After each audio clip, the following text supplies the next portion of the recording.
pouce levé.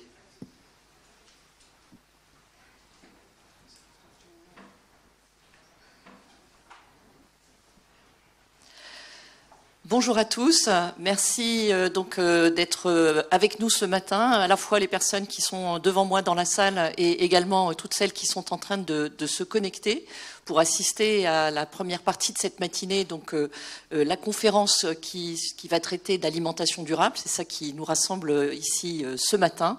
Je ne vais pas garder longtemps le micro, c'est juste pour donner quelques détails techniques et je vais animer la partie questions-réponses lorsque nos intervenants auront pu présenter leur point de vue, leurs exposés, sur notre thème, sur comment mieux accompagner le consommateur sur ses choix alimentaires pour une alimentation plus durable.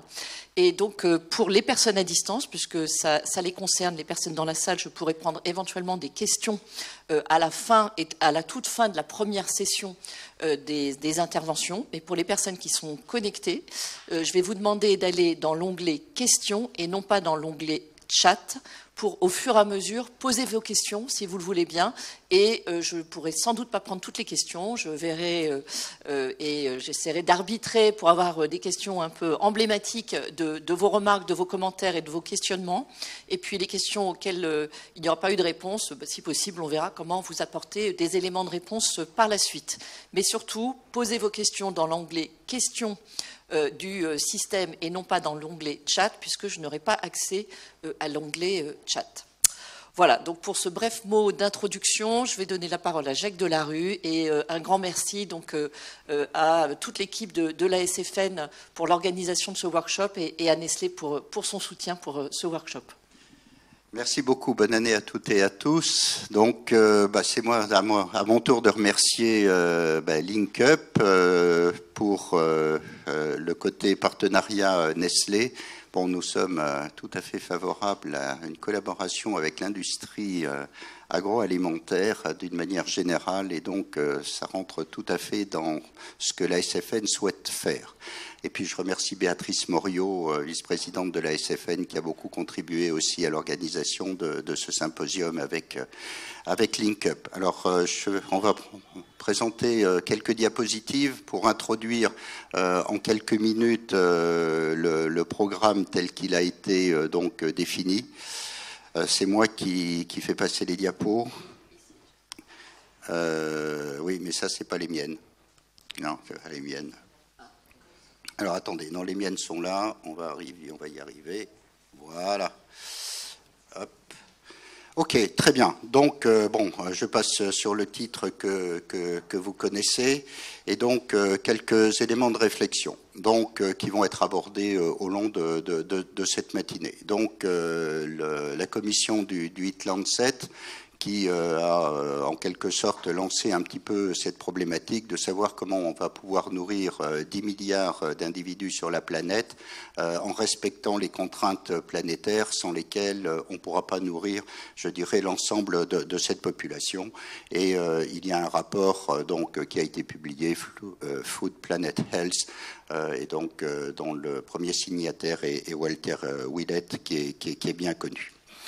Et puis, il y a eu aussi d'autres aspects. Donc, ici, vous voyez Marc Morène, Sarah Lombroso, Xavier Pou, en 2016, ont produit un rapport qui est sur les initiatives agroécologiques et plus récemment, un rapport qui a été publié par les gens de l'IDRI aussi, qui est sur l'agroécologie à l'horizon 2050.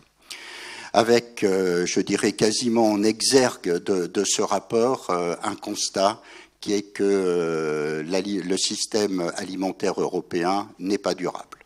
Voilà.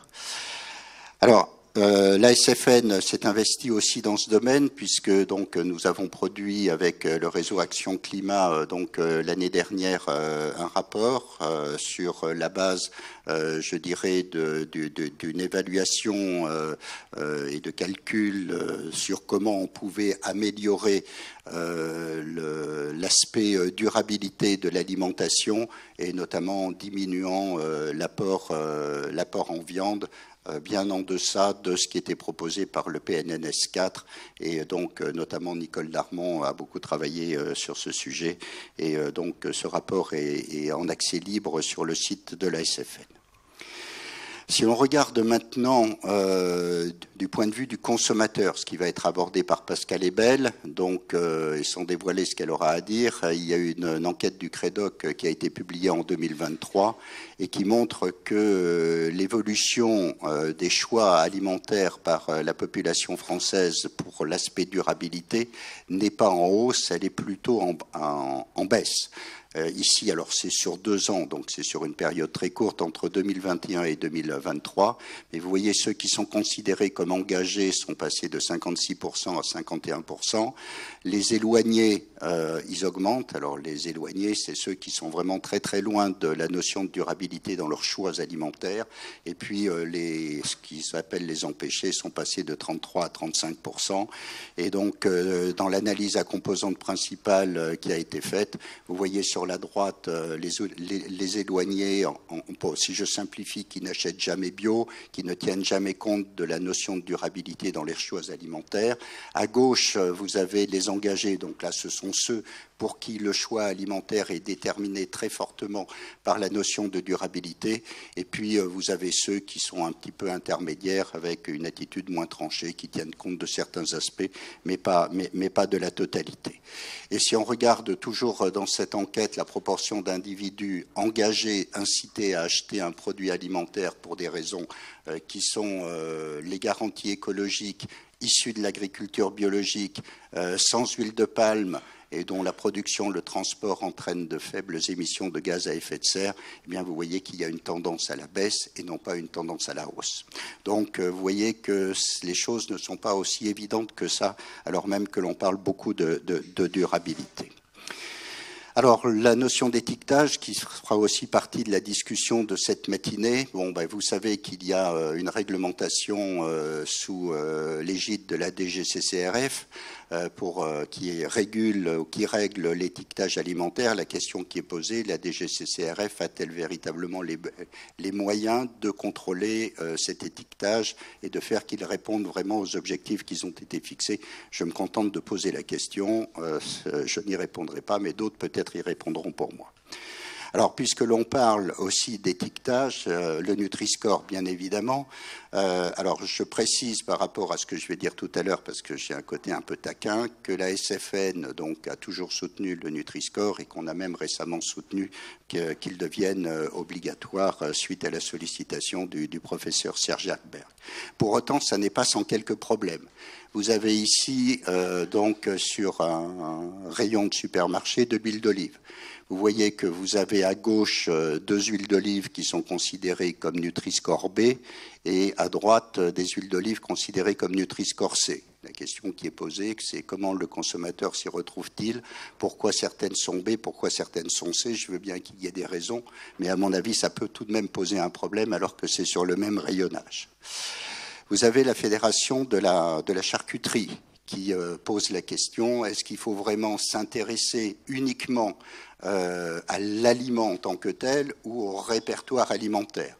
Et donc, ce que prône la Fédération de la charcuterie, la SFN n'a pas d'action chez eux, mais pour autant, ça nous interpelle. C'est, si vous voyez le tweet, voilà, vers une évolution nécessaire. La FICT propose d'évaluer les recettes plutôt que les produits seuls, une approche plus juste pour refléter l'équilibre nutritionnel des plats, incluant nos charcuteries. Et si vous regardez ici un exemple sur un petit livret qu'ils diffusent et qui est téléchargeable sur leur site, eh bien vous voyez qu'ils indiquent que si vous consommez une saucisse de morteau avec des lentilles, vous passez d'un Nutri-Score E à un Nutri-Score A, dont acte. Voilà. Et puis, le Queen Amman, je n'ai pas pu résister à ça, puisque travaillant à Brest, il faut tout de même en parler un peu. Bon, c'est que du gras et que du sucre, hein. C'est simple, c'est pas compliqué. La recette fait que c'est plus ou moins excellent, mais c'est jamais que du gras et que du sucre. Alors là aussi, il faut quand même regarder les choses. Vous avez en bas à gauche le Nutri-Score. Bon, c'est pas étonnant, il est E. Mais vous voyez agriculture biologique et vous voyez qu'il est Green Score A+. Donc, que fait le consommateur? Il doit s'intéresser à l'aspect Green Score A, s'il est très motivé par la durabilité, ou bien est-ce qu'il doit ne regarder que le Nutri-Score E? Donc, vous voyez, il y a aussi des choses un peu contre-intuitives, puisqu'on est dans une matinée qui parle de durabilité. Donc, voilà quelques aspects que je voulais donc aborder avec vous pour introduire cette matinée, et tous ces sujets seront traités par nos chers collègues. Merci beaucoup.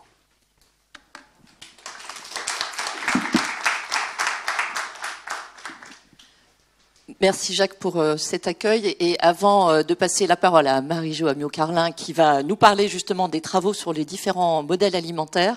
Donc cet atelier est un atelier qui est organisé en collaboration avec les équipes de Nestlé France. Et je vais demander, après qu'on ait pu camper le décor, à Camille Fallière de venir nous présenter aussi quelles sont les orientations de Nestlé France et pourquoi ce workshop. Bonjour à tous, donc d'abord bienvenue, c'est un vrai plaisir de vous avoir tous ici, une vraie fierté de pouvoir rassembler tous ces experts que vous êtes, donc bienvenue à tous. Donc effectivement, cette session va être absolument clé pour nous. On compte vraiment sur cette collaboration avec vous, cette co-construction pour affiner notre stratégie. Donc ces enjeux à la fois nutrition et sustainability, ils sont au cœur de notre stratégie. On a changé de direction, comme vous avez pu le lire sans doute dans la presse, direction au niveau France, mais aussi au niveau monde récemment. Et plus que jamais, tout ce qu'on appelle la stratégie Good for You et Good for the Planet est au cœur de ce qu'on veut faire. Et notre motto Good Food, Good Life n'a pas changé, ne va pas changer, ça reste au cœur de notre stratégie. Et en fait, de plus en plus, ce qu'on veut faire, c'est justement aligner ces deux sujets, se dire comment est-ce qu'on peut développer des produits qui soient à la fois meilleurs pour la santé et meilleurs pour la planète, et aussi meilleurs pour nos communautés. Mais de plus en plus, en fait, on veut mettre ces sujets ensemble parce que le consommateur le voit comme un seul sujet, en fait. Et donc c'est pour ça qu'on a Sylvie et Charles qui s'occupent de ces deux sujets et qui travaillent de façon très très proche, qui du coup qui vont me rejoindre pour expliquer un peu plus en détail sur ces deux piliers ce que fait Nestlé. Ouais. Merci Camille. Alors, Sylvie Villemain, je suis Madame Good for You. Charles Leonardi, donc moi je suis Monsieur Good for the Planet et donc je m'occupe du développement durable pour Nestlé en France. Petite blague à part, on a effectivement pour ambition d'accélérer la transition vers des systèmes plus régénérateurs. Ça veut dire impliquer la nutrition et ça veut dire évidemment impliquer l'environnement. Donc je vais laisser Charles expliquer justement cette roue vertueuse vers laquelle on essaye de tendre. Même s'il y a deux équipes, eh bien, on est convaincu qu'il faut qu'on travaille ensemble parce qu'on ne pourra pas adresser le consommateur sans adresser les deux sujets en même temps.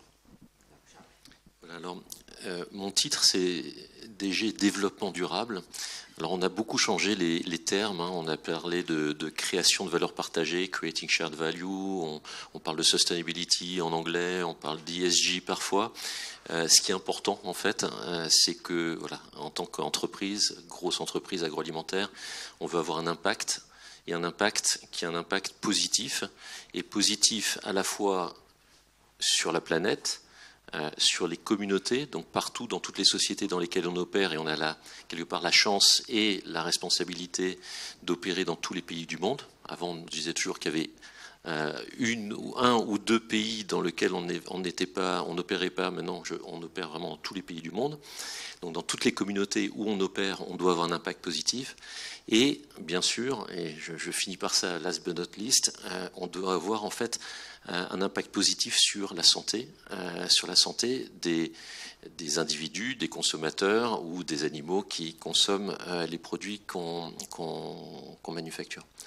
Donc, il y a vraiment ces trois angles, good for the planet, good for you, good for communities, sur lesquels on a à chaque fois, en fait, et je ne vais pas rentrer en fait dans tous les axes parce que c'est pas le sujet d'aujourd'hui, dans tous les axes de travail, on a des projets extrêmement concrets en fait sur chacun de ces piliers. Et de plus en plus, on a cette conviction que avoir un impact positif pour la planète doit aussi avoir un impact positif pour la santé. Et on adorerait et on espère de travailler de plus en plus sur tout ce qu'on fait aujourd'hui, par exemple en France, et je pense qu'on peut avoir la fierté en France d'être en avance en fait sur un certain nombre de sujets autour de l'agriculture et notamment l'agriculture régénératrice. Tout ce qu'on fait sur nos engagements à droite, donc notamment l'agriculture régénératrice où la France était un pilote donc pour l'Europe, et donc on est bien au-delà déjà de nos engagements groupes qui sont un engagement 2025, 20% de nos ingrédients doivent être issus de l'agriculture régénératrice. On est déjà bien en avance là-dessus puisque c'était déjà en 2023 qu'on était dans cette situation en France. Voilà, on est convaincu que si on continue à travailler sur ces engagements-là, on arrivera un jour à démontrer que voilà, good for soil, voilà, good soil, good food, good life. Voilà, idéalement, c'est dans cette direction qu'on aimerait aller. Et je sais qu'il y a un certain nombre de scientifiques, et on aura sans doute tout à l'heure aussi la visite de Monsieur Veil. Il y a un certain nombre de gens qui travaillent aujourd'hui sur ces sujets de façon très approfondie. Donc voilà, il y a une forte connexion, et de plus en plus, entre la partie good for the planet et good for you, et je laisse la main à Sylvie pour parler plus de la partie qui nous intéresse aujourd'hui. Alors, sur le plan de la nutrition, notre premier engagement, c'est effectivement de travailler sur la qualité produit. Donc, c'est pas étonnant qu'on retrouve effectivement dans nos engagements de base d'accélérer d'une part la croissance de nos produits les plus sains. Ça veut dire effectivement viser peut-être des Nutri-Score A, B, si je veux résumer avec cette image-là, même si le Nutri-Score, on en débattra tout à l'heure, c'est quand même le reflet de la composition nutritionnelle de produits. Et aujourd'hui, bien, on essaye, là aussi, avec l'ensemble de nos catégories, de promouvoir des innovations qui vont dans ce sens-là. Ça, c'est la dette de base, mais ça veut dire aussi travailler sur la rénovation des produits et les améliorer. Ça passe donc aussi par les listes d'ingrédients, et les listes d'ingrédients, ben là aussi, elles sont intimement liées à l'amont de l'agriculture.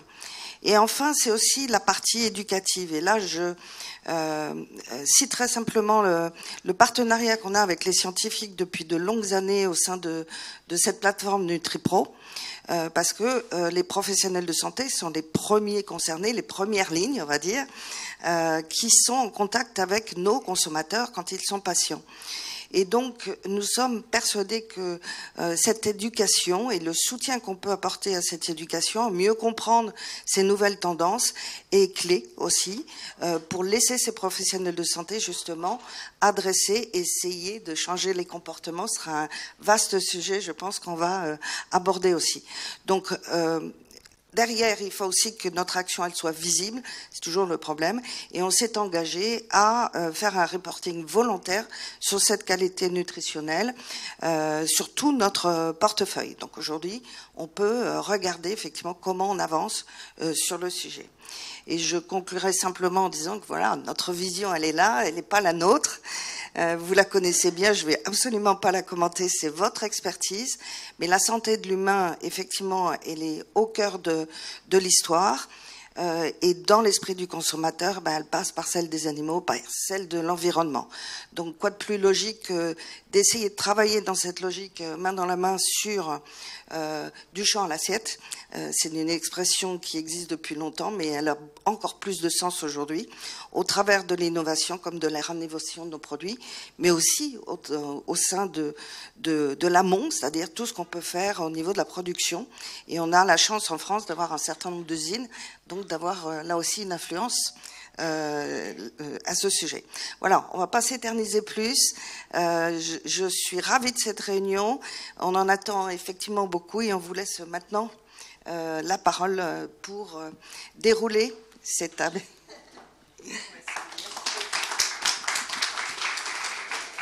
Merci. Bon, ben, je vais commencer par vous dire bonjour à tous et vous présenter mes meilleurs vœux, avec des gens que je connais bien dans la salle, là, qui sont arrivés, avec qui j'ai collaboré durant mes dernières années INRAE. Donc, moi, je suis Marie-Joseph Amiot-Carlin, je suis directrice honoraire en nutrition et santé publique à INRAE. Donc, je suis retraitée depuis 1 an et demi à peu près, voilà. Et je suis vice-présidente en charge des relations internationales à la SFN. Et aussi, j'exerce un travail d'expert au panel d'experts donc sur la sécurité alimentaire et la nutrition, qui est dans le système onusien, hein, dépendant du comité de sécurité alimentaire. Alors, ma présentation, je rappelle, mais beaucoup vous le savez déjà, que la définition des régimes alimentaires durables, ce sont des régimes ayant de faibles conséquences sur l'environnement, qui contribuent, et j'insiste là-dessus, à la sécurité alimentaire et nutritionnelle, ainsi qu'à une vie saine pour les générations actuelles et futures. Et si vous voyez qu'en nutrition, on est plutôt sur les objectifs de durabilité 2 et 3, la nutrition et la sécurité alimentaire va interagir avec pratiquement tous les autres objectifs. Et j'insiste aussi sur l'objectif 17 qui nous importe quand on est une société savante, c'est le partenariat dans la réalisation des objectifs, qu'ils soient académiques ou privés. Et je voudrais revenir sur cette définition de la sécurité alimentaire. Souvent, il y a une confusion d'ailleurs, parce qu'on parle de sécurité alimentaire et les gens pensent que c'est la sécurité des aliments, c'est la sécurité sanitaire. Or, la sécurité alimentaire, elle a été définie selon 4 dimensions. La disponibilité, l'accès, donc l'accès, accessibilité physique, économique, acceptabilité sociale. L'utilisation, ça c'est un point extrêmement important quand on agit sur les consommateurs, c'est bien comprendre les besoins nutritionnels d'une population et de sous-groupes de population. En l'occurrence, sur la biodisponibilité de certains nutriments, micronutriments, l'effet de l'âge, l'état physiologique, voire physiopathologique, mais aussi sur la sécurité alimentaire. Nous avons de plus en plus de problèmes donc de sécurité chimique, voire microbiologique, et avec la question aussi récente hein, des microplastiques. La stabilité, elle est très importante, cette stabilité. On pourra y revenir, mais c'est avoir un accès à la nourriture tout le temps, c'est-à-dire tout au long de l'année. Et il y a une question qui est encore plus importante maintenant. Il y a 2 dimensions qui ont été rajoutées. C'est la durabilité, c'est-à-dire la durabilité à long terme pour les générations futures sans compromettre l'environnement. Et quelque chose à laquelle il faut faire vraiment très attention maintenant, c'est ce qu'on appelle l'agentivité.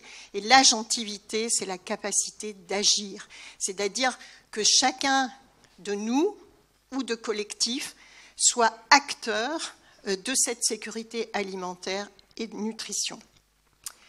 Alors vous voyez, bon, Jacques en a parlé, hein, l'objectif là, c'est maintenant d'essayer de ne plus être dans les ne plus dépasser ces limites planétaires, même si elles sont dépassées, notamment donc sur les 9 hein, qui ont été définis, le changement climatique, l'érosion de la biodiversité, la perturbation des cycles de l'azote et de phosphore, le changement d'usage des sols, le cycle de l'eau douce, l'introduction d'entités nouvelles dans la biosphère. Vous voyez, celles qui sont en gras, là, elles sont toutes dépassées. Et donc, il y a 3 autres, hein, l'acidification des océans, l'appauvrissement de la couche d'ozone et l'augmentation de la présence d'aérosols dans l'atmosphère. Vous voyez qu'il y a une urgence hein, à retravailler donc, dans l'alimentation. Mais je voudrais quand même revenir à ça parce que, en fait, on parle beaucoup de gaz à effet de serre, mais combien finalement, dans nos modes de vie, ça représente combien? Eh bien, vous voyez, environ 21 à 37% des émissions totales de gaz à effet de serre sont imputables au système alimentaire. Et puis là, vous avez la déclinaison hein, sur les activités de culture, d'élevage, l'utilisation des terres et les activités de la chaîne d'approvisionnement. Je vous réfère donc au rapport de l'IPPC qui a été conduit par Valérie Masson-Delmotte en 2020. Alors vous voyez qu'on n'est pas tous égaux sur la planète, n'est-ce pas Charles?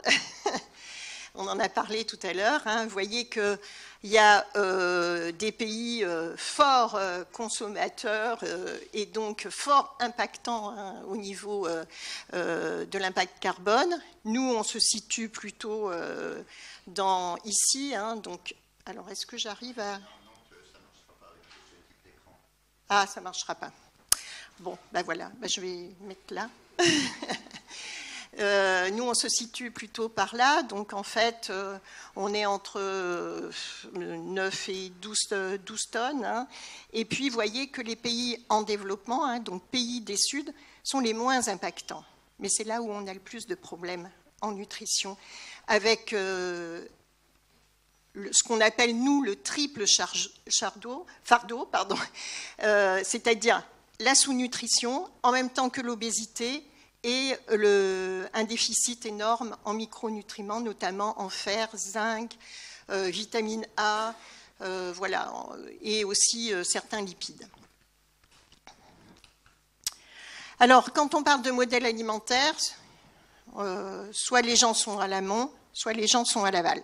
C'est-à-dire, il y en a beaucoup qui ont fait des modèles de transition agroécologique et d'autres de transition alimentaire. On verra ce qu'a dit Jacques, vers une alimentation à base de plus de produits d'origine végétale. Mais ce qu'il faut voir, c'est qu'aussi, il faut penser à l'inverse. C'est-à-dire penser qu'est-ce qu'on doit consommer, dans quel territoire, et quel est l'impact que ça va avoir sur la production, l'offre alimentaire. Ça, c'est un point quand même qui me semble essentiel, si on regarde aussi au niveau mondial. Alors, je vais passer rapidement sur les différents scénarios qui ont été proposés. Il y a le scénario after, avec Solagro. Ce que je vous ai mis, c'est, je ne sais pas si vous voyez, mais en jaune, c'est ce qu'il faut augmenter. En vert, c'est un peu ce qu'il faut diminuer. Et vous voyez que tous les produits d'origine animale, on les diminue, et on les diminue presque de moitié pour à peu près tout ce qui est viande et puis poisson un peu plus. Voilà, donc ça c'est ce que a présenté Jacques, TIFA, qui est un scénario pour une Europe agroécologique en 2050, donc faite par l'IDRI. On retrouve ce qui augmente les céréales, les fruits et légumes. Puis vous voyez, là, on voit toutes les viandes. Ben voilà, on retrouve un peu sur ce scénario une diminution de moitié des viandes. Et alors, des produits laitiers, c'est des équivalents, faites attention, ce n'est pas la quantité ingérée, c'est des équivalents lait, pour avoir les produits de consommation, produits laitiers consommés. C'est donc de l'équivalent lait. Alors celui-là, ça a été fait par le WWF, qui s'appelle Pulse Fiction. Ils ont trouvé un super nom. Alors là, ils diminuent encore plus la viande, vous voyez, et puis les produits laitiers, un peu moins, mais quand même, ils diminuent. Alors là, ils ont mis l'accent sur les légumineuses, notamment les légumes secs. Bon, on reverra après un petit peu les difficultés qu'il y a dans ces approches. Et puis, il y a l'ADEME aussi qui a fait plusieurs scénarios. Ils ont 4 scénarios. Ceux qui intègrent l'alimentation, c'est plutôt le scénario 1 et 2. Mais bon, le scénario 1, c'est pas un scoop, c'est qu'il faut manger moins.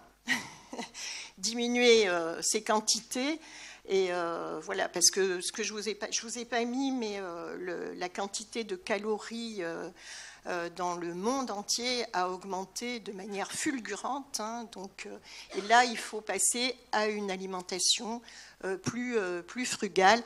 et avec une diminution, alors on ne voit pas forcément très bien, mais une diminution encore de moitié de viande et des produits laitiers et d'une manière générale des produits d'origine animale. Alors, Jacques en a parlé, c'est donc le groupe d'experts coordonné par Willett, hein, c'est le HIT Lancet. Eux, ils ont proposé une assiette. Donc, et ils ont regardé dans cette assiette, finalement, qu'est-ce qu'il fallait consommer pour qu'elle soit bonne pour la santé et bonne pour la planète. Bon, en gros, on retrouve bon, la quantité, là vous allez voir, hein, on est toujours sur les mêmes quantités de fruits et de légumes, de céréales complètes, etc. J'insiste, alors là on est quand même sur une quantité extrêmement faible de viande, hein, rouge et charcuterie. Et puis ils ont fait très attention. Je pense que ça, c'est quelque chose qu'il faut dans l'avenir, parce qu'on parle beaucoup de protéines végétales, mais j'insiste sur le fait qu'il faut aussi des lipides dans notre alimentation, qui sont des vecteurs aussi intéressants pour améliorer la biodisponibilité des nutriments. Voilà, mais alors, leur petit problème, c'est que finalement, EPA et DHA, ce n'est pas atteint. Bon, ils le mettent. Hein. La vitamine D, on va la mettre de côté parce que jamais on va y arriver, la vitamine D, dans tous les scénarios. Et là, la problématique, c'est la vitamine B12, hein, donc, qui est en trop faible quantité. Et du coup, l'équipe de Jessica Fanzo, ils ont reproposé un autre modèle, donc une assiette modifiée, qui prend en compte essentiellement les questions de biodisponibilité des micronutriments. Parce que quand vous avez une alimentation très végétale, vous avez ce qu'on appelle des antinutritionnels. Donc, je reviendrai là-dessus, mais pour une meilleure adéquation en micronutriments d'une population adulte, et en notamment donc, sur la vitamine B12, le calcium, le fer, le zinc, eh bien, vous voyez que là, c'est l'inverse. Hein. Ils ont réaugmenté, donc en jaune, ça réaugmente, et ils ont rediminué quelques produits végétaux, comme les céréales complètes, comme les légumineuses, qui sont des sources d'antinutritionnels, c'est-à-dire ces antinutritionnels qui vont chélater, en fait, le fer, le zinc, et voilà. Donc, alors, il y a une critique qui a été faite par Marco Springman, justement, sur la durabilité, parce que lui, il dit que ce modèle, il n'est pas durable, en fait, parce qu'il y a trop d'augmentation. En particulier, ils ont rajouté de la viande bovine, des abats, des poissons et crustacés bivalves. Donc, tout ça, vous voyez, c'est à prendre quand même avec beaucoup de précautions. Donc, en gros, c'est convergent, donc diminution importante de la consommation de viande, de l'ordre de 50%, hein, dans tous les scénarios, une diminution significative de la consommation des produits laitiers, donc entre 20 et 50, et bon, une consommation de produits végétaux. Bon, voilà, tout ça, ça converge. Alors, dans les guides alimentaires, alors en France, on n'a pas ce guide alimentaire qui intègre la nutrition. Mais on voit que dans le monde, maintenant, tous les guides alimentaires, depuis quelques années, intègrent donc cette durabilité environnementale. Et je vous conseille d'aller voir les recommandations nordiques, parce qu'ils ont fait un travail énorme, mais vraiment avec des publications. Et comment ils ont fait? Ils ont pris des études de cohorte, des études cliniques, donc ils ont pris sur les aspects nutrition, ils ont pris tout ce qui concernait aussi la durabilité, ils ont combiné tout ça. C'est un travail de 5 ans, mais qui est extrêmement bien fait. Voilà, alors... dans les guides alimentaires, maintenant, vous voyez que la France, on était à 650, mais vous voyez qu'à peu près, on est autour de 400, 450, 500, voilà, donc pour à peu près tous les pays. Alors l'Italie, le Danemark et l'Espagne qui ont fortement diminué en dessous de 400 l'ensemble des viandes. Alors, je vais reparler du rapport RAC, bon, qui a été fait donc avec l'ASFN et le réseau Action Climat, avec le support de MS Nutrition, donc Florent qui est dans la salle, donc il pourra vous en parler. Moi, ce que je vais vous condenser, il y a eu un énorme travail avec 14 modèles. Hein, mais ce qui est important, c'est que la viande a été fixée et c'était 2 ou 3 produits laitiers. Et l'idée, c'était de savoir combien, finalement, la compatibilité entre une adéquation nutritionnelle à tous les nutriments, ça c'est vraiment le point essentiel, et une diminution de l'impact carbone et des autres facteurs environnementaux. Donc globalement, vous voyez, si on est à 435 grammes par semaine de viande, toute viande confondue, hein, c'est-à-dire, voilà, eh bien, on a une adéquation nutritionnelle et on respecte les recommandations du PNNS. Bien sûr, il faut augmenter sa consommation de fruits et légumes, de légumineuses, de fruits à coque et de produits céréaliers. 2 à 3 produits laitiers, bon, c'est compatible. Là, il faudrait revenir sur des principes physiologiques. Hein. À 2 produits laitiers, ça paraît assez compatible. Il y a quand même des questionnements sur le cheptel bovin. Hein. Donc, si on diminue notre viande, on a moins de cheptel. Donc, voilà. Donc, il y a quand même quelques questions. Sur les produits céréaliers complets, plus élevés que raffinés, on va être en adéquation avec le EAT modifié fait par Jessica Fanzo pour diminuer quand même les antinutritionnels.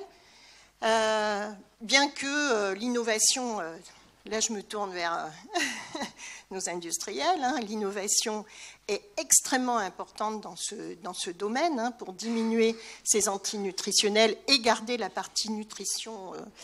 Voilà. Et puis la consommation de légumineuses entre 65 et 100 grammes par jour.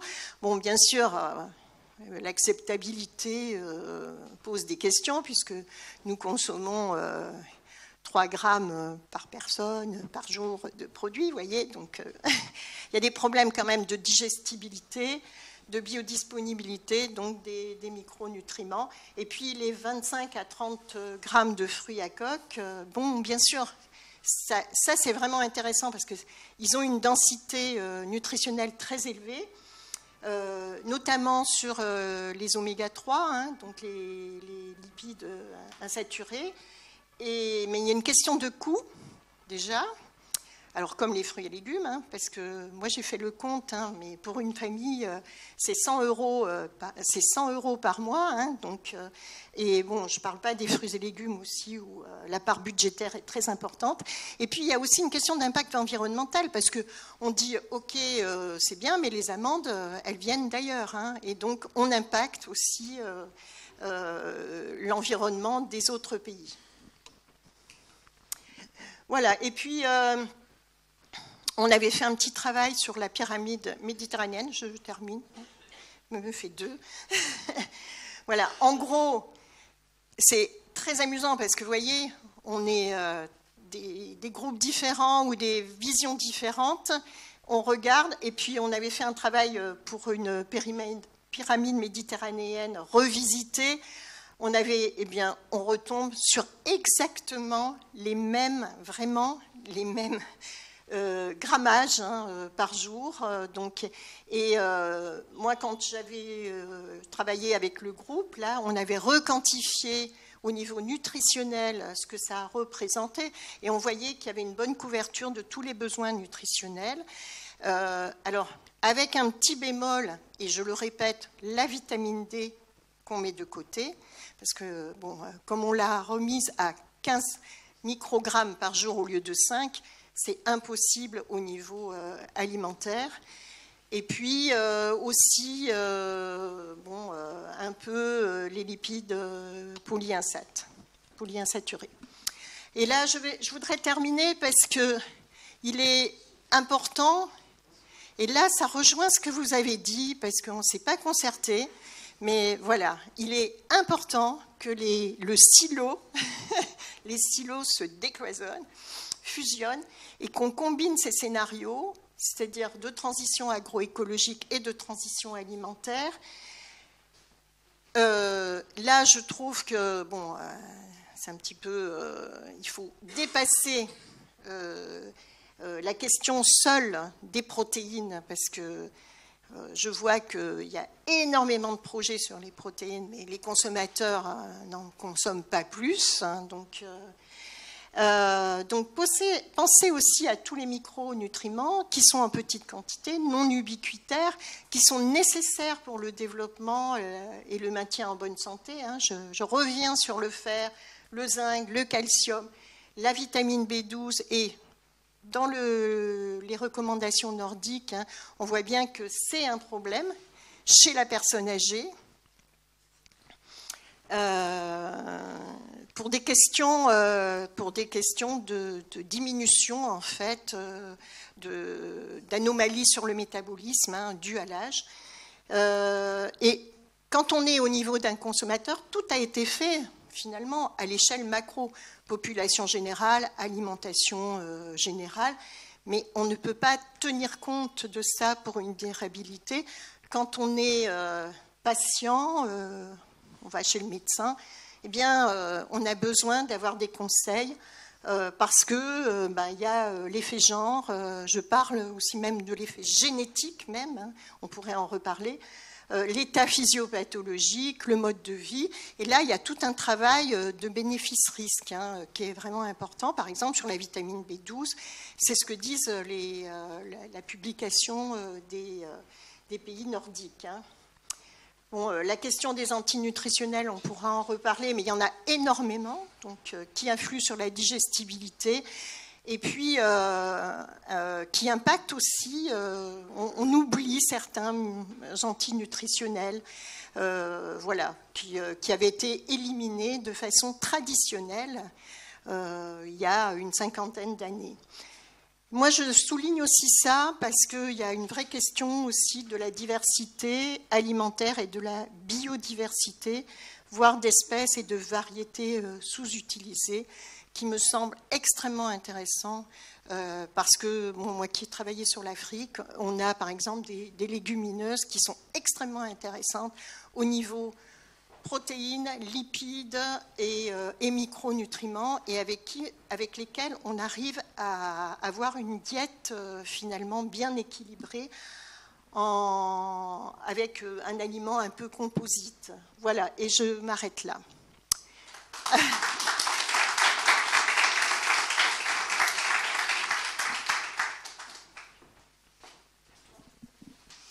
Donc bonjour à tous, je suis très heureuse d'être là avec vous pour essayer de vous apporter maintenant comment justement sur cette agentivité, comment les consommateurs agissent et est-ce que, évidemment on conclura par ça, est-ce qu'il peut agir tout seul? Donc c'est un peu le sujet d'aujourd'hui, comment les aider finalement à pouvoir à mettre en adéquation ce qu'ils attendent, et je vais commencer par ce volet-là, et la pratique.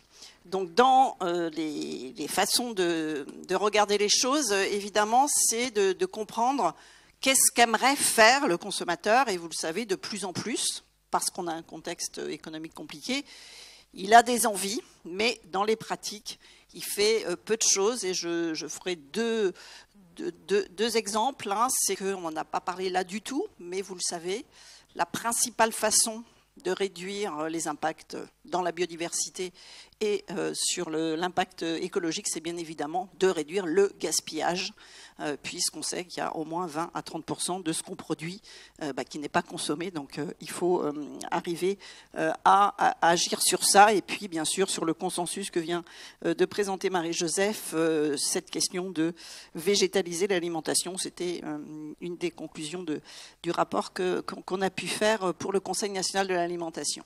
Donc d'abord commençons par ce qu'ont dans leur tête les consommateurs, les citoyens français. Donc pour ça, on utilise l'accès aux représentations mentales et on pose des questions ouvertes avec des formulations qui permettent de citer des mots sans du tout prédéterminer. Et je voudrais quand même commencer par une chose qui est très importante pour tous les Français, pour tout le monde. La première chose, c'est qu'une alimentation saine et durable, c'est avant tout lié au modèle agricole. Et c'est l'agriculture biologique, puisque c'est ce qui est mis en place depuis une trentaine d'années. C'est ce terme-là qu'il connaît. Et ce qu'on voit, c'est que finalement, il y a évidemment cette dimension-là, mais, et ça pèse pour pratiquement un tiers, la moitié, il y a évidemment aussi, ils entendent le volet santé, dans sain et durable, et donc cette sécurité nutritionnelle, cette sécurité alimentaire qui vient d'être présentée. Mais on va avoir aussi, et c'est là que toutes les difficultés se font, c'est qu'on est dans plusieurs scénarios, on est dans plusieurs façons de structurer la population française, et on a aussi des gens qui se raccrochent à pouvoir manger à sa faim. Et les derniers travaux de la Fondation Nestlé sont assez clairs sur cette insécurité alimentaire. C'est un tiers des Français, ça diminue un petit peu, ça va un petit peu mieux. On est passé de 37% de gens qui sont en insécurité alimentaire à aujourd'hui 32%. Donc ce qu'on a sur les différents volets qui sont purement nutritionnels, eh bien ce que les gens ont retenu, c'est bien sûr ce que le Programme national nutrition santé a d'abord dit, hein, c'est ne manger pas trop gras, pas trop salé, pas trop sucré. Et donc ça, ce sont les individus qui sont plutôt un peu moins, qui ont un capital culturel un petit peu moins élevé, hein, les 25-34 ans, vont vous dire qu'une alimentation saine et durable, c'est avant tout. Et le premier sujet aujourd'hui qui a été mis sur le devant de la scène, c'est plutôt moins de sucre. Et ils vont associer, et c'est ça qui est intéressant, hein, c'est qu'ils vont parler un petit peu de tout, pas, et vous voyez les verbatims hein, de cette enquête hein, qui est quantitative, où on parle aussi hein, au-delà de simplement pas trop gras, pas trop salé, pas trop sucré, on parle aussi d'équilibre, on parle aussi du bio bien sûr, puisque c'est transversal à toutes les réponses, hein, 60% spontanés des individus ont cité le terme bio. Et puis il y a une chose moi qui m'a le plus interpellée sur cette enquête qui a été faite en octobre 2024, c'est qu'il y a des consommateurs qui font ce lien du systémique, et ce n'était pas évident puisque c'était un concept qui est très théorique, c'est qu'ils ont intégré l'idée que s'ils veulent agir sur leur santé, c'est avant tout agir sur la planète et sur le bien-être animal, hein, puisque tout est lié. Donc on voit des exemples, hein, c'est qu'évidemment dans le contexte actuel, le bio, vous avez bien compris que c'est pas accessible en termes de pouvoir d'achat, mais bien sûr, c'est mieux pour les agriculteurs. Et donc ça, c'est aussi quelque chose que le monde agricole ne sait pas, mais cette référence à l'agriculture, à l'agriculteur est très présente et on est très attaché à la juste rémunération des agriculteurs, à leur santé. Mieux pour la nature, les animaux et la planète. Et vous voyez que c'est la personne qui cite ça, hein, c'est une personne qui est en insécurité alimentaire, donc ce ne sont pas des gens qui sont plus cadres hein, et qui auraient mieux compris les choses que les autres. Et donc, à côté de ce volet santé, eh bien, on va avoir des gens qui sont un petit peu plus dans ce qu'on entend un peu partout et qui vont faire le lien entre je veux des produits qui protègent la planète, donc qui doivent être naturels, et donc faire du fait maison, faire de la cuisine, qui est un petit peu une injonction, hein, on a beaucoup traité ce sujet déjà, qui va dans le sens de manger moins d'ultra transformés, mais on sait que ce n'est pas accessible pour tous, puisque le taux d'équipement en ustensiles de cuisine n'est pas présent dans tous les foyers. Donc on est sur des formulations hein, de choses qui sont un peu plus mainstream hein, aujourd'hui, et qui sont évidemment citées par des catégories très très diplômées, plutôt jeunes, plutôt cadres, et très sensibles à l'écologie. Et puis de façon plus pragmatique, eh bien, on a ces gens qui ont plus de difficultés et qui, eux, vont citer ce qui est nécessaire pour vivre, c'est qu'avant tout, une alimentation saine et durable, ce sont des aliments. Donc c'est des gens qui vont vous citer, et ne soyez pas étonnés, mais on a tellement souffert de l'inflation que les gens rêvent hein, de manger de la viande, du poisson, parce que pour eux, donc on est loin hein, en France d'avoir tous en tête cette question de diviser par deux les consommations de protéines de viande et de protéines animales. Et donc, on va plutôt être sur l'essentiel. Et évidemment, on voit des produits bruts. Ça, c'est dans les représentations. On rêve tous de consommer des produits qui soient faits soi-même, donc fruits, légumes, sans qu'ils soient déjà transformés. Ensuite, du côté de ce modèle agricole, et c'est évidemment la catégorie de population qui pèse le plus, mais c'est un peu générationnel, ce sont les plus âgés qui vont vous dire qu'une alimentation saine et durable, eh bien, c'est de transformer la production agricole, d'être sur une production, et évidemment c'est avant tout associé à une agriculture biologique, qui soit sans pesticides, mais qui soit aussi en circuit court, et qui soit plutôt avec un accès plus rapide à la production agricole. On est sur une autre type d'agriculture qui date plutôt des années 90, c'était le terme agriculture raisonnée. C'est simplement qu'il faut bien comprendre qu'avant que dans la tête des consommateurs, que l'agriculture régénératrice résonne, mais il va falloir des années, puisque ça prend beaucoup de temps, donc une énergie de communication beaucoup plus forte. Donc on a vraiment ces différenciations, et quand on essaye de se projeter, c'est forcément important de comprendre les effets de génération, et évidemment la partie agricole, du modèle agricole, c'est plutôt du côté des plus âgés. Et par contre, les plus jeunes, ils sont beaucoup plus sur la question santé. C'est vraiment les changements qui sont un peu quand même issus à la fois du Covid, qui ont accéléré ce phénomène, mais aussi le fait de la connaissance, puisque ça fait très peu de temps que les Français sont confrontés à cette question de la nutrition. Ça date vraiment du moment où on a commencé à faire le programme national nutrition santé. Et vous voyez que pour les jeunes, eh bien, c'est avant tout, donc là c'est vraiment les mots significatifs qui distinguent ce que disent les plus jeunes par rapport aux plus âgés, eh bien c'est eux qui vont faire le lien. Ils citent à la fois la nutrition et l'environnement. C'est bien eux qui font ce lien sur l'alimentation saine et durable. Donc on a ces différenciations qui sont fortes. Simplement sur les tendances, eh bien, la préoccupation santé, c'est celle qui est principale. Je ne vais pas insister sur ça. Et je vais passer un petit peu sur maintenant qu'est-ce qu'ils font en pratique. Eh bien, évidemment, la question d'avoir moins de déchets, de moins jeter, ça s'est mis au cœur des sujets, puisque depuis la guerre en Ukraine, on a eu une montée de l'inflation qui a atteint 21% en 2 ans. Et donc, les premiers gestes qui sont faits, c'est évidemment d'aller avant tout sur tout ce qui a permis, finalement, entre la production et le consommateur final, d'avoir des produits moins chers. Et c'est plutôt la partie d'utiliser des produits qui sont en DLC courte, puisqu'avec les applications To Go ou Phoenix, on va supprimer finalement des choses qui étaient jetées et on va pouvoir les consommer. Donc c'est avant tout ça, mais il y a aussi le fait qu'on consomme moins. C'est ce qu'a dit tout à l'heure Marie-Joseph, parce qu'en plus de moins gaspiller, on peut aussi moins manger. Et la réalité, c'est que les volumes de ce qui a été acheté sur l'alimentation, depuis 2 ans, ça baisse, et on n'avait jamais vu ça non plus. Donc c'est le deuxième geste. Alors sur le gaspillage alimentaire, il y a aussi des gestes, parce que vous le savez, 40% du gaspillage alimentaire se fait à la maison. C'est sur la partie consommateur. Eh bien, il y a des stratégies qui sont quand même mises en place, mais elles avaient plutôt pris de l'ampleur au moment avant le Covid, et au moment où on avait à la fois un début peut-être de tension sur le pouvoir d'achat, mais aussi en 2014, en 2012, on a vraiment eu une baisse de pouvoir d'achat.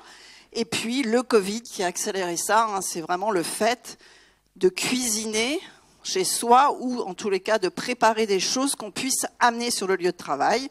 Le Covid l'a accéléré puisqu'il n'y avait plus de quoi s'alimenter dans les entreprises, et c'est resté. Vous voyez que ça ne baisse pas beaucoup, et quand je le regarde sur les réseaux sociaux, on voit qu'il y a quand même ce sujet de la lunchbox a beaucoup accéléré, et ça continue de croître. On essaye de soit pour de l'optimisation budgétaire, soit parce qu'on est préoccupé par ce qu'on mange, soit parce qu'il y a moins d'accès à de la restauration d'entreprise dans les entreprises. J'ai quand même noté une chose, hein, c'est que quand on essaye de voir ce que les gens jettent, eh bien, il y a quand même, là c'est en octobre 2024, on est sur une très forte partie, donc encore de gens hein, qui continuent de jeter. Et si je regarde même cette question que j'avais posée dans le baromètre de l'alimentation pour le ministère de l'Agriculture il y a une dizaine d'années, il y a plutôt une hausse hein, du fait que chez soi, on déclare en tous les cas jeter. Hein, je veux dire que c'est vrai que sur des produits qui ont des DLC, enfin qui ne devraient pas être jetés, on a quand même des gens qui continuent de jeter de la confiture, qui continuent de jeter des choses qui ne sont pas forcément des produits secs, pâtes, riz, farine. Donc il y a quand même un problème de connaissance hein, qui est que on continue de jeter des choses qu'on ne devrait pas jeter et une proportion de gens qui ont une économie domestique plus compliquée. Et ce qu'on constate, c'est que ceux qui jettent le plus, ce sont ceux qui sont en insécurité alimentaire.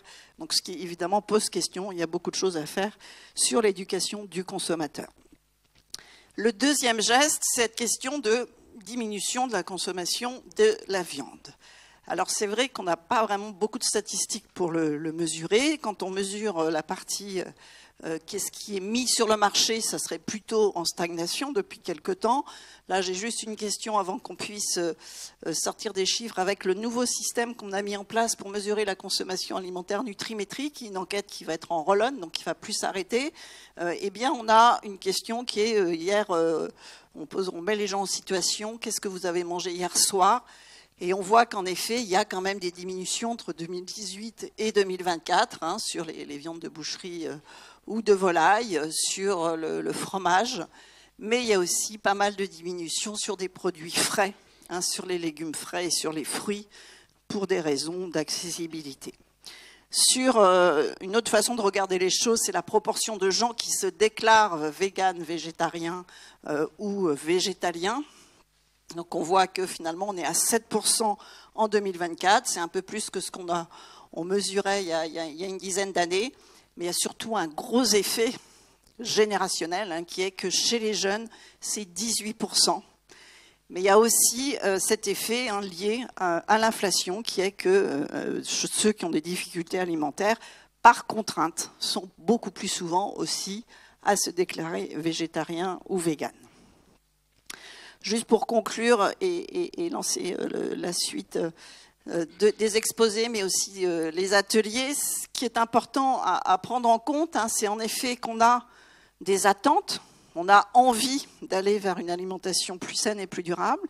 Il y a quand même des questions qui se posent hein, sur, évidemment, l'image des produits animaux, l'image de la viande, parce que ce n'est pas consensuel hein, en France, hein, cette question de diminuer, même si le consensus est fait au niveau scientifique. Et donc, il y a quand même des injonctions qui sont une dissonance cognitive, hein, qui ne sont pas toujours dans ce sens-là. Donc, il y a une attente forte, en tous les cas, sur un modèle agricole issu de l'agriculture biologique. Mais en pratique, on n'y arrive pas forcément, pour des raisons économiques. Mais on n'y arrive pas non plus parce qu'il n'y a pas forcément hein, l'offre, et notamment ce qu'on appelle la théorie des pratiques, hein, en termes de mode de vie. Tout le monde ne peut pas avoir la facilité pour consommer des fruits, des légumes, hein, ce qui évidemment est plutôt en train de baisser et qu'il faudrait faire augmenter et qui permettrait en effet d'aller vers un régime alimentaire plus sain et plus durable. Donc ils n'ont pas toutes les capacités, tout ne peut pas reposer sur les consommateurs. Il y a sans doute des choses à faire du côté du gaspillage alimentaire. Voilà, je vous remercie.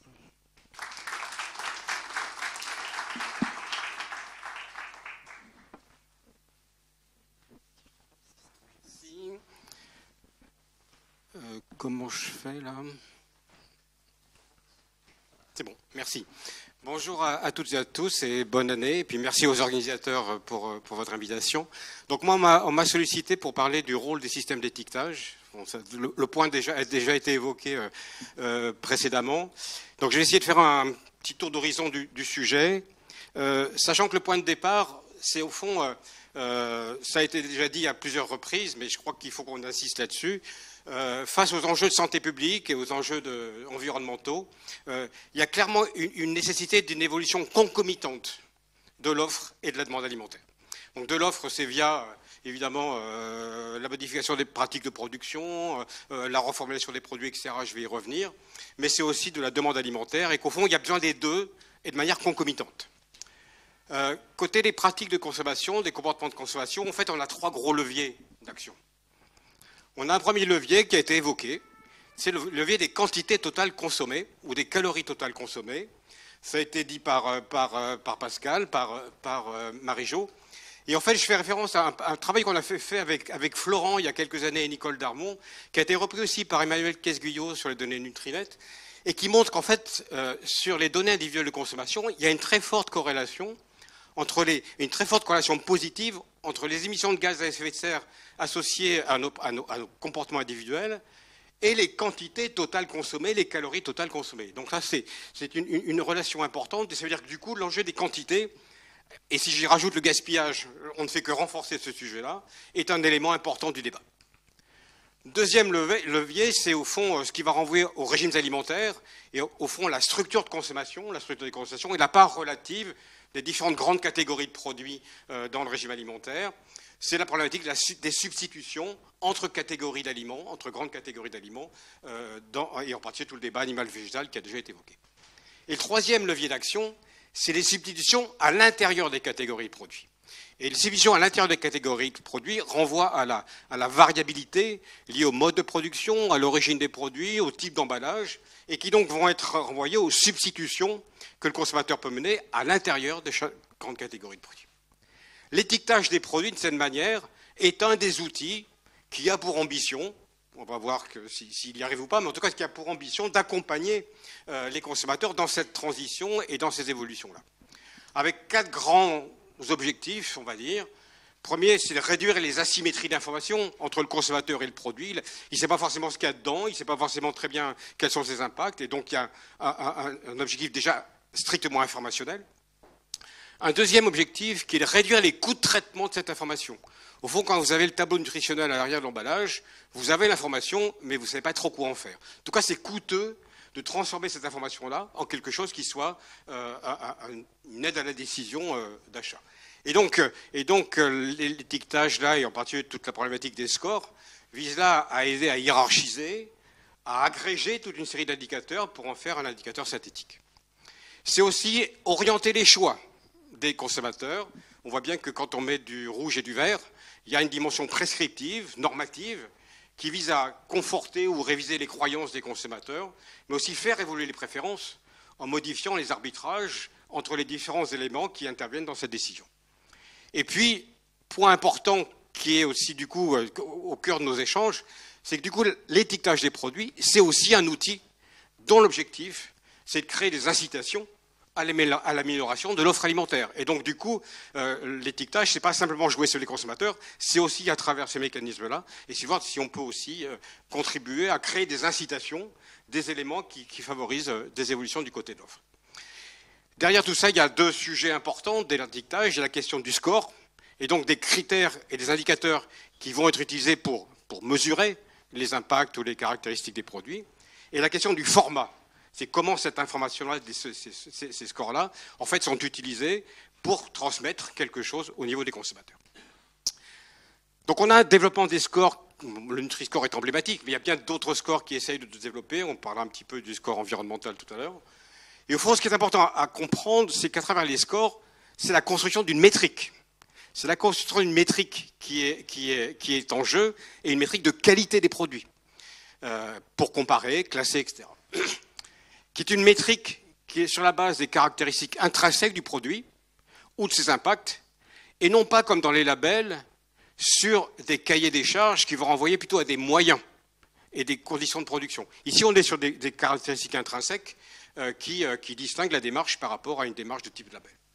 Et ce sont des échelles de qualité, avec l'ambition que cette échelle de qualité soit du coup une échelle par rapport à laquelle, ensuite, les décisions des acteurs, que ce soit les consommateurs ou les entreprises, s'ajustent.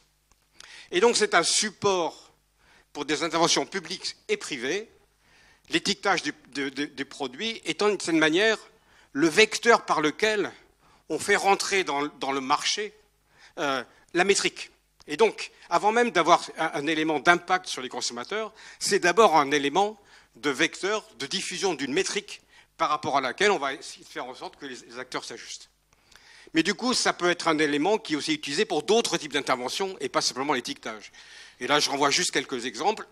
La régulation de la publicité au Royaume-Uni s'appuie sur le même type de score que le Nutri-Score. Et donc, la métrique est utilisée aussi pour d'autres outils. Régulation de la publicité, fiscalité, taxes et subventions des produits alimentaires, ou encore les stratégies privées de reformulation des produits, des engagements RSE, vous en avez un petit peu parlé tout à l'heure dans votre introduction, mais aussi les stratégies marketing, typiquement la promotion des produits de type A, de niveau A, par Carrefour auprès des clients qui ont des cartes de fidélité. Donc il y a toute une série d'outils ensuite qui peuvent se mobiliser et qui peuvent s'appuyer sur ces scores. Il y a évidemment des points de tension. Alors, je ne vais pas les développer, mais je les mentionne juste. Public-privé. Nutri-Score, très clairement, c'est un dispositif qui est porté pour les publics.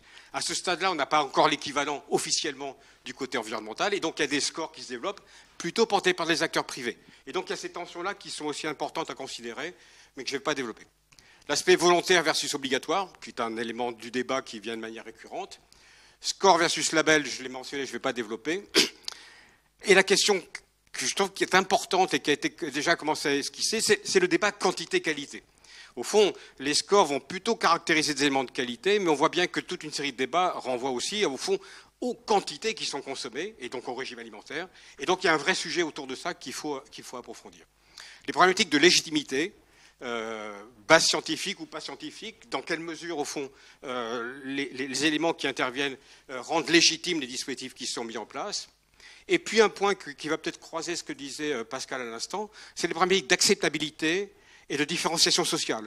Au fond, à travers ces systèmes-là, et d'autant plus qu'on va vers des choses qui sont plus prescriptives ou normatives, de cette manière, il y a des normes de comportement qui sont véhiculées par les systèmes et au fond qui peuvent percuter les normes sociales de certains groupes sociaux. Et donc il y a tout un enjeu là autour de la problématique, c'est de savoir au fond comment ces dispositifs-là sont perçus ou agissent selon les différentes catégories sociales. Et puis il y a la question des coûts de changement.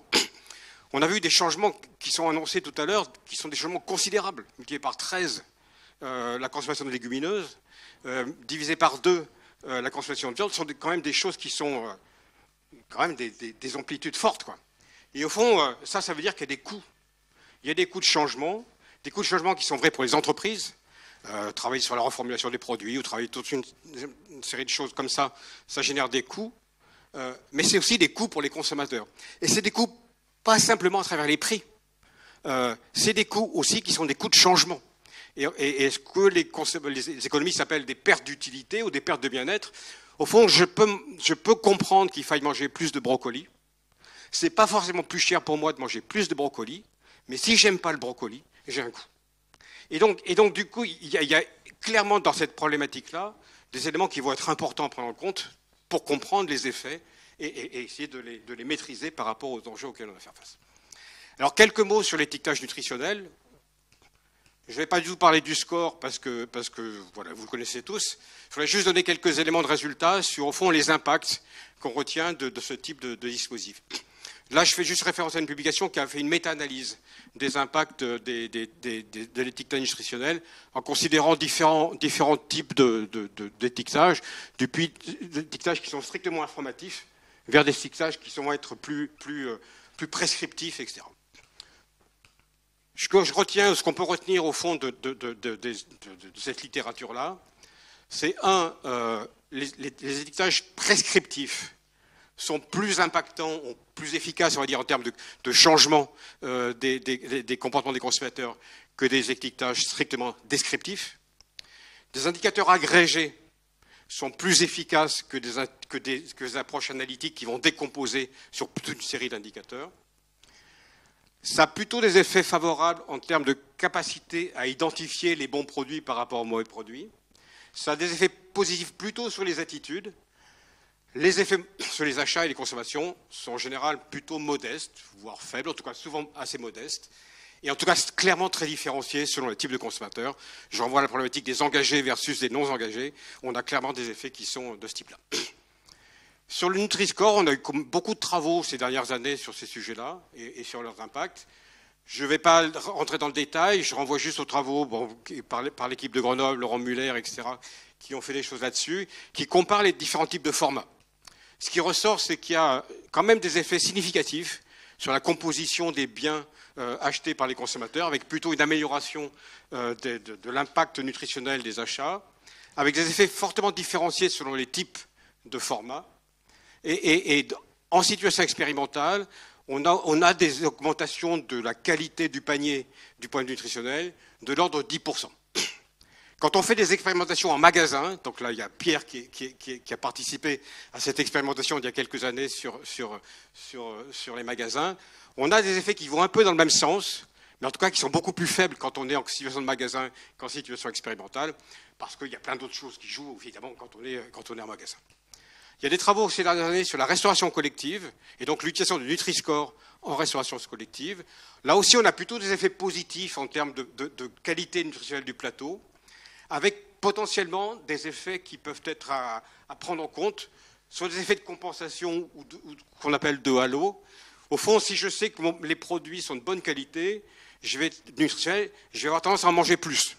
Et si j'ai tendance à en manger plus, du coup, le fait que j'augmente ma quantité, voilà, contrecarre pour une part l'effet bénéfique de la qualité. Donc il y a toute une série encore d'éléments comme ça qu'il faut prendre en compte dans l'évaluation et qui amènent à considérer que l'étiquetage ne peut pas être un élément qui agit seul. Et je reviendrai dans ma conclusion. Au fond, c'est un élément d'une politique, mais ça ne peut pas être le seul élément. Sur les effets dans les substitutions engagées par les consommateurs, là je fais référence à encore des travaux de Laurent Muller et de son équipe, où ce qu'ils ont essayé de regarder, c'est comment ça génère, donc le Nutri-Score génère des substitutions par les consommateurs. Là, c'est les effets sur les grandes catégories de produits. Donc vous ne voyez pas, c'est écrit trop petit, mais je vais là des snacks et des produits sucrés jusqu'aux produits laitiers et aux légumes.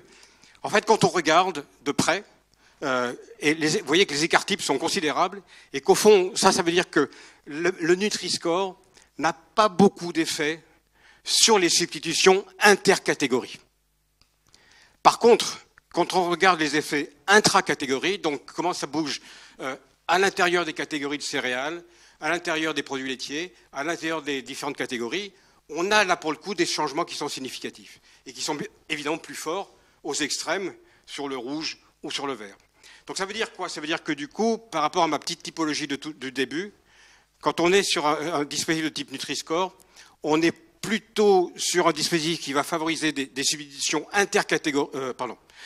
intracatégories, donc jouer peu sur le régime alimentaire, par contre jouer plus sur les substitutions à l'intérieur de chacune des catégories de produits.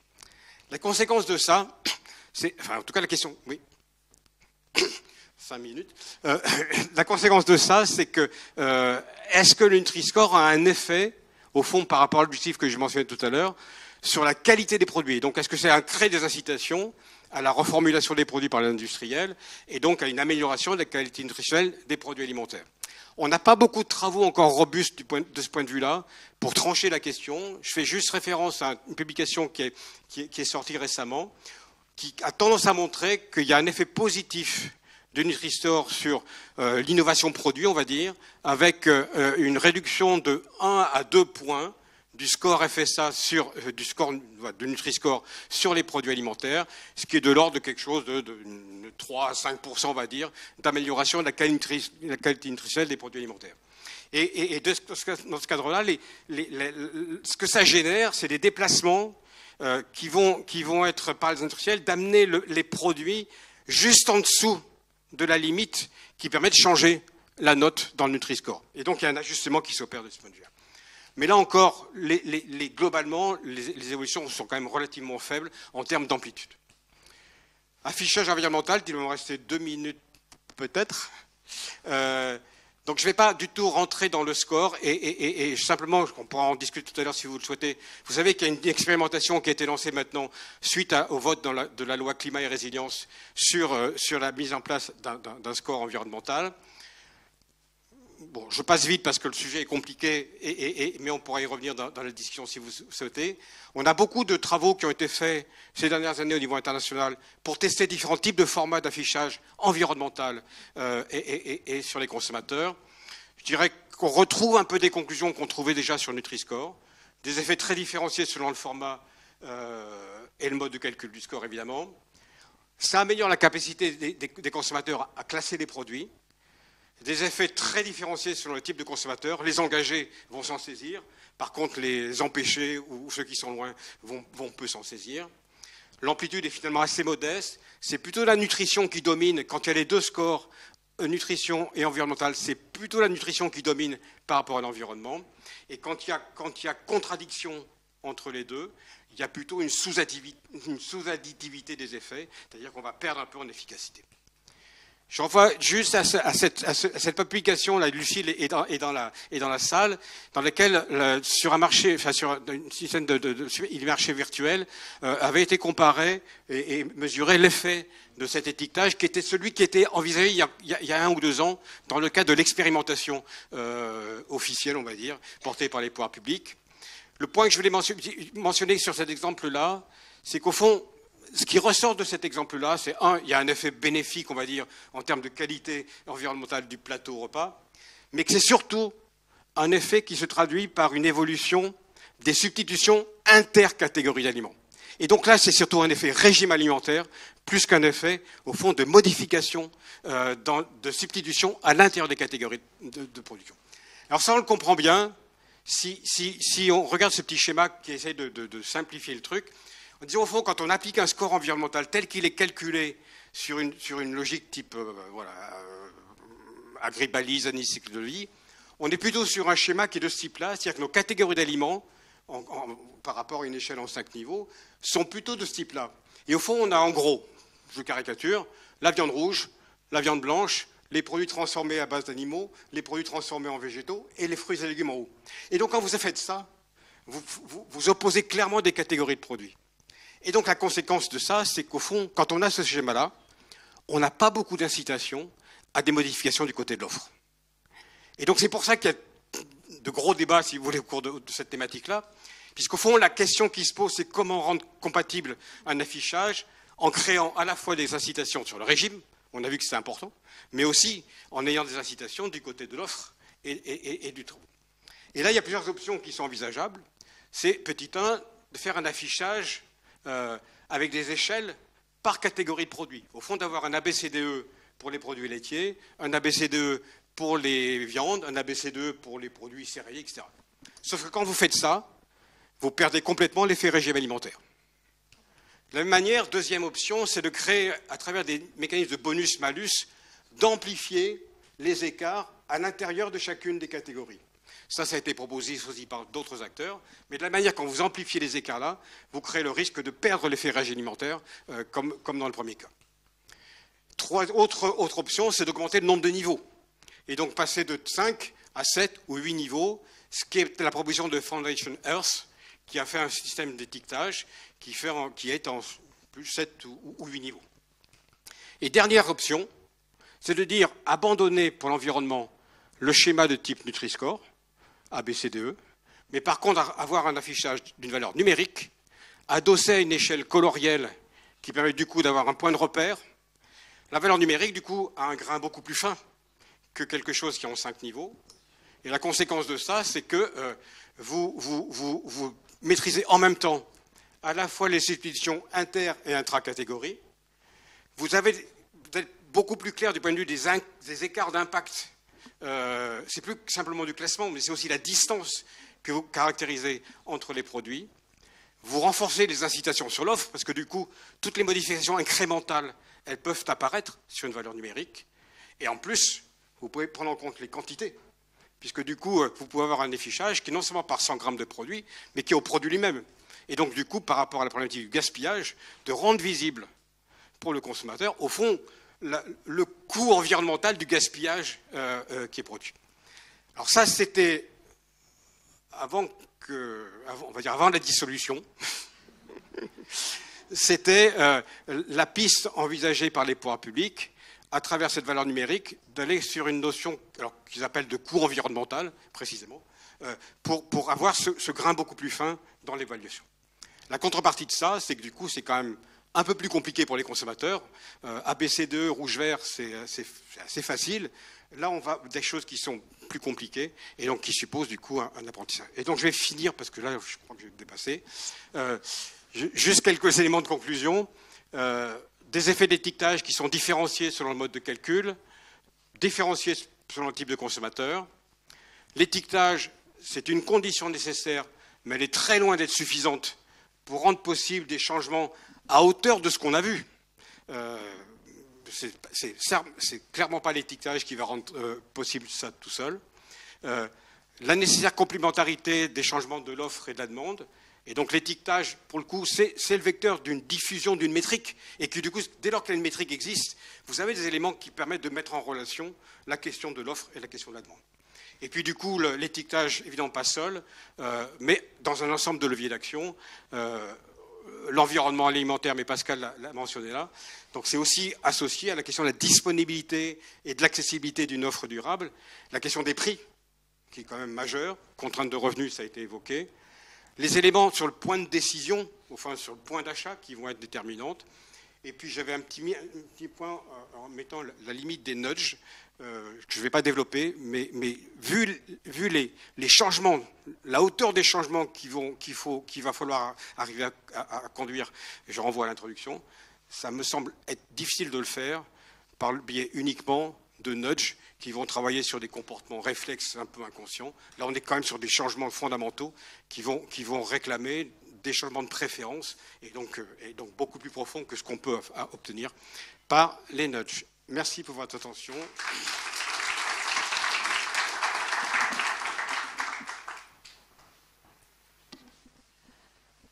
Merci à tous pour vos exposés qui visiblement intéressent beaucoup le public à distance et sans doute celui de la salle.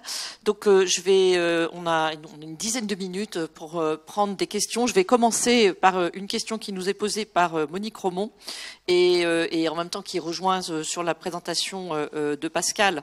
Une personne qui demande si les résultats sont publics. En tout cas, ils sont en replay et disponibles sur cet exposé. La question de Monique Romont, qui devait être avec nous ce matin, mais qui est maintenue dans le Nord du fait de la neige, elle dit... Pascal, vous parlez de l'orientation vers le végétalisme avec un effet générationnel vers les jeunes, mais aussi un effet de revenu. Ces causes ne sont-elles pas liées, puisque elle a l'impression que les sujets plus âgés, défavorisés, n'évoluent pas vers le végétarisme. Donc, est-ce qu'il y a un commentaire, puisque... en effet, c'est pas tout à fait la même chose, donc il doit y avoir aussi une évolution de la représentation. Oui, alors, je vais juste rappeler quand même que l'insécurité alimentaire ne touche pas spécifiquement les plus âgés, puisque l'insécurité alimentaire, c'est 32% en moyenne et c'est 58% chez les 18-24 ans. Donc rappelons quand même que la pauvreté, elle est du côté des plus jeunes et plus comme il y a 30 ans du côté des plus âgés. Et qu'en effet, il y a les deux, mais c'est simplement que le profil de ceux qui sont végétariens aujourd'hui par rapport à il y a 5 ans a beaucoup bougé. C'est-à-dire qu'il y a 5 ans, c'était les très diplômés, très urbains, les femmes jeunes, et qu'aujourd'hui, ce sont toujours les jeunes, puisqu'on l'a vu tout à l'heure, mais on a des catégories de population qui le sont devenues par contrainte. C'est juste ça qui a évolué. Alors, est-ce qu'il y a une question dans la salle avant que je reprenne d'autres questions? Cécile Rosy. Bonjour, merci. Donc moi, j'avais une question par rapport donc à la coexistence prochaine de labels qui soient d'un côté nutritionnel, d'un autre côté environnemental, parce que c'est vrai que Louis-Georges, comme tu le disais, on était sur une notion de label de type coût environnemental, mais qui serait commun à également d'autres catégories de produits que l'alimentaire. On parlait du textile, on parlait qu'il y aurait le même système de notation avec ces mêmes labels. Donc on a vu que les arbitrages n'étaient pas forcément évidents pour la population entre le nutritionnel et l'environnemental, mais est-ce que le fait d'avoir un label qui en plus pourrait être commun avec le textile et avoir une note où on comparait par exemple le coût environnemental de son paquet de pâtes ou de son jean pourrait aussi avoir des impacts sur les choix et des arbitrages qui seraient en défaveur du coût de l'alimentation, qui viendrait un petit peu perdre les repères des consommateurs? Je crois que je ne sais pas répondre à ta question. Non, je veux dire par là qu'on n'a pas de travaux, justement. C'est-à-dire que... Alors, j'ai fait attention, moi, de ne pas parler de coût environnemental dans mon exposé, en restant sur le champ alimentaire.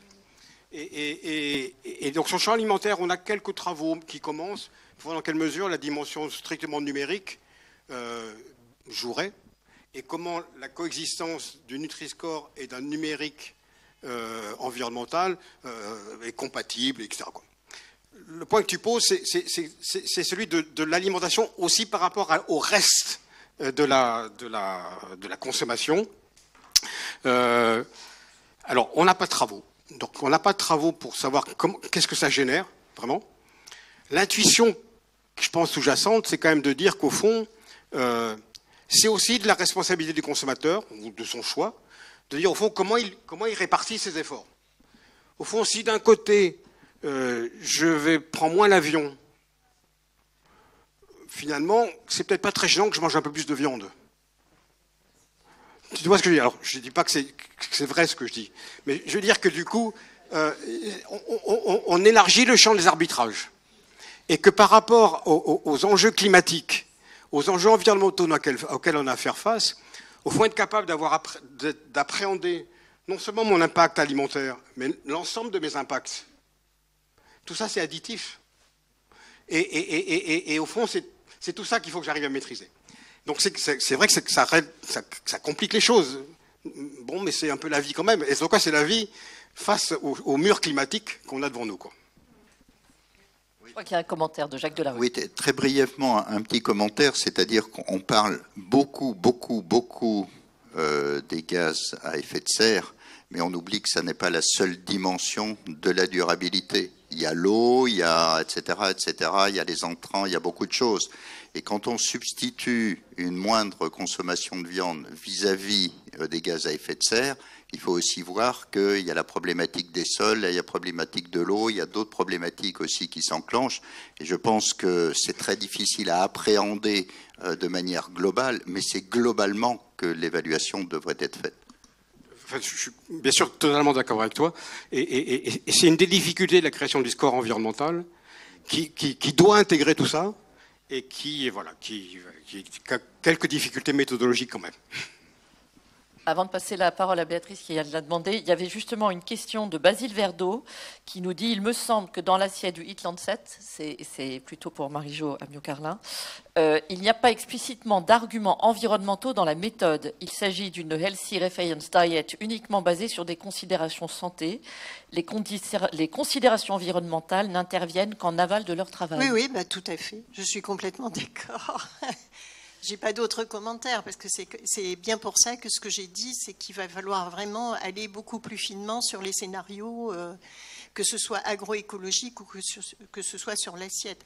Et c'est plutôt du prospectif. Enfin, il y a du prospectif et de la modélisation. Bon, en gros, on tombe quand même globalement sur les mêmes quantités, ce qui est assez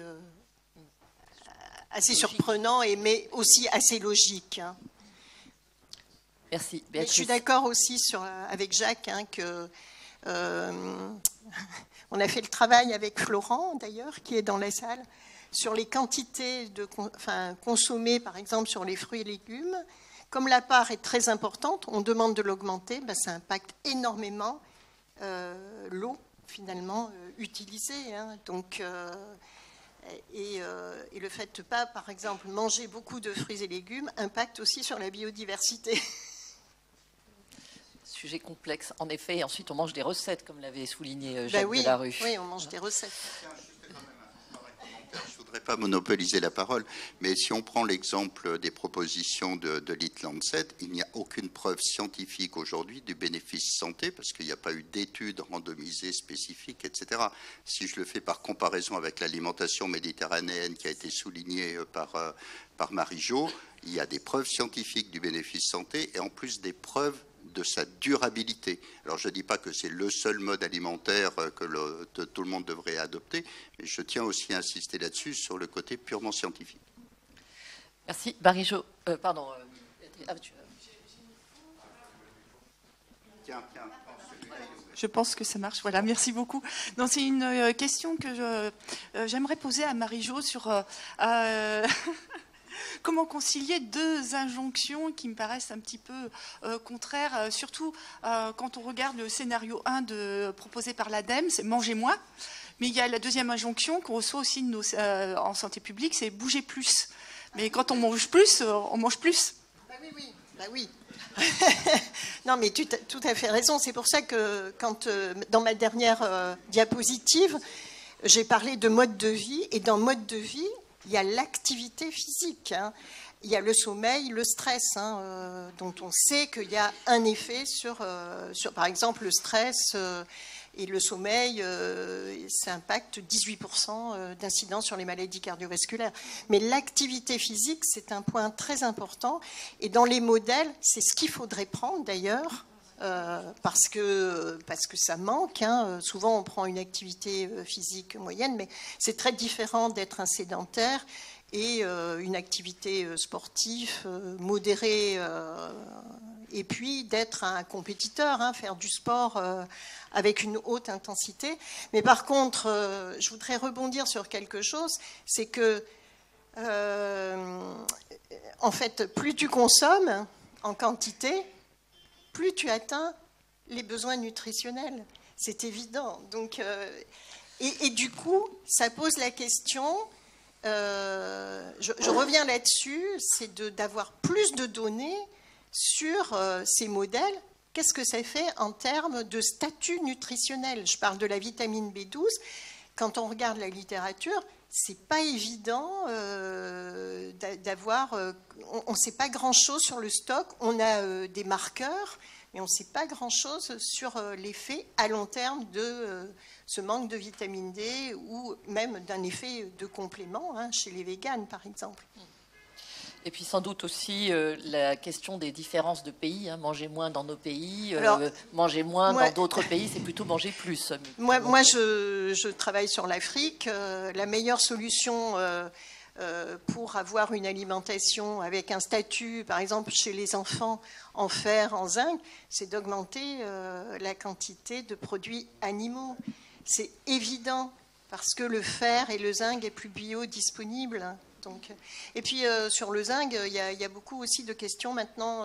La période Covid l'a bien montré, des questions aussi d'immunité. Donc, on a, voilà. Donc, je pense que vraiment, il faut aller vraiment maintenant au-delà, quoi. Merci. La dernière question avant la pause, on pourra discuter évidemment, mais pour les personnes qui sont, j'ai une petite question là et je prends la vôtre tout de suite et après. Pause. Juste rapidement, Charlotte Morgan nous dit pourquoi ne pas citer le Planet Score, affichage environnemental, qui est à ce jour le modèle le plus abouti, public, qui a fait la preuve de sa bonne compréhension par le consommateur.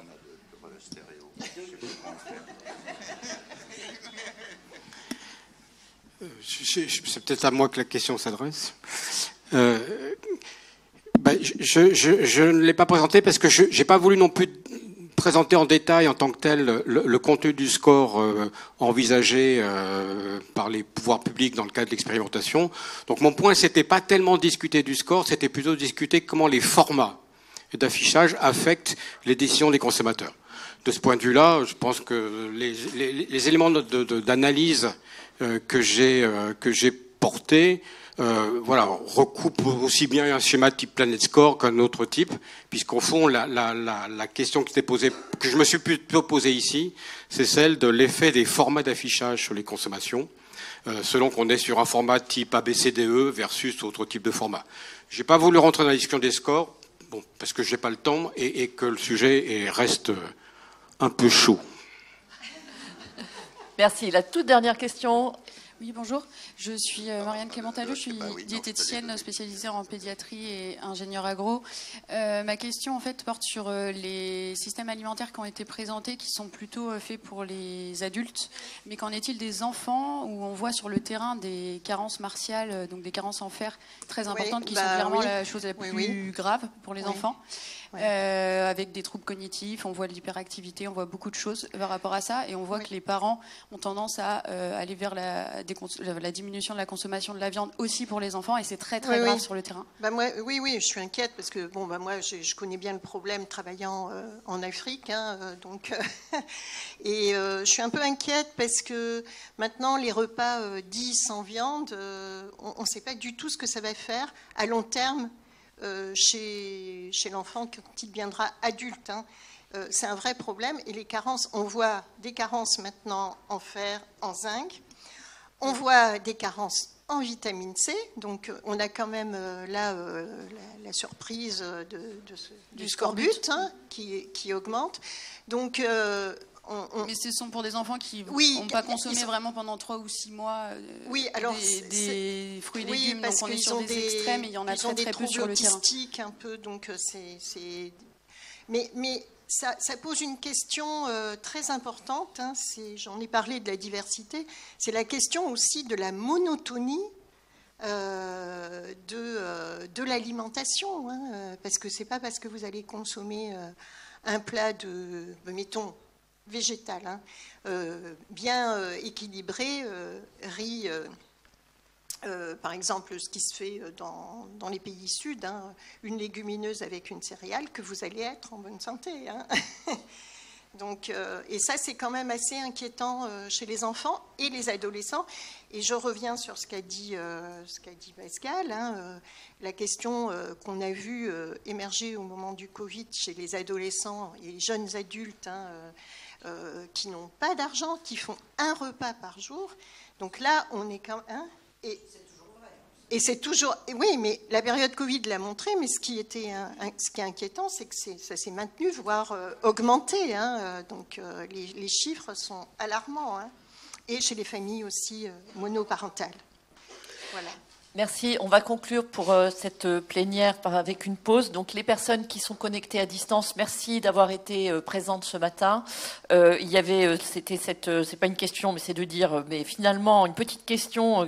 Qu'est-ce que ça veut dire concrètement pour une entreprise agroalimentaire comme Nestlé? C'est quelqu'un de chez Nestlé qui est connecté. C'est justement ce dont on va parler dans les ateliers.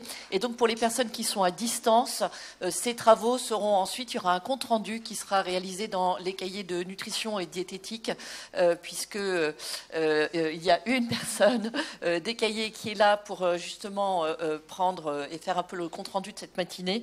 Donc il y aura un partage en aval pour ceux qui ne pouvaient pas être là physiquement aujourd'hui. Donc merci à ceux qui étaient à distance, et puis pour ceux qui sont là, une petite pause rapide, et puis on va se séparer en 2 groupes. Un groupe qui va rester dans cette salle et un deuxième groupe qui va aller dans une autre salle. Peut-être tu peux nous donner une information là-dessus, s'il te plaît. En fait, pardon, excusez-moi, il y a les slides. Donc vous avez 2 couleurs à chaque fois sur votre badge. Si vous avez le point gris, je vais vous retrouver. On va passer en bas de la salle. Je viendrai vous chercher. J'ai tous vos noms. Et pour les gens qui ont le point jaune, vous pouvez rester dans la grande salle ici. Voilà, exactement. Et ensuite, au bout de à peu près 50 minutes, on va se retrouver ici pour partager les travaux, les réflexions, les questionnements qui ont été et qui vont émerger dans chacun des groupes de travail. À tout de suite.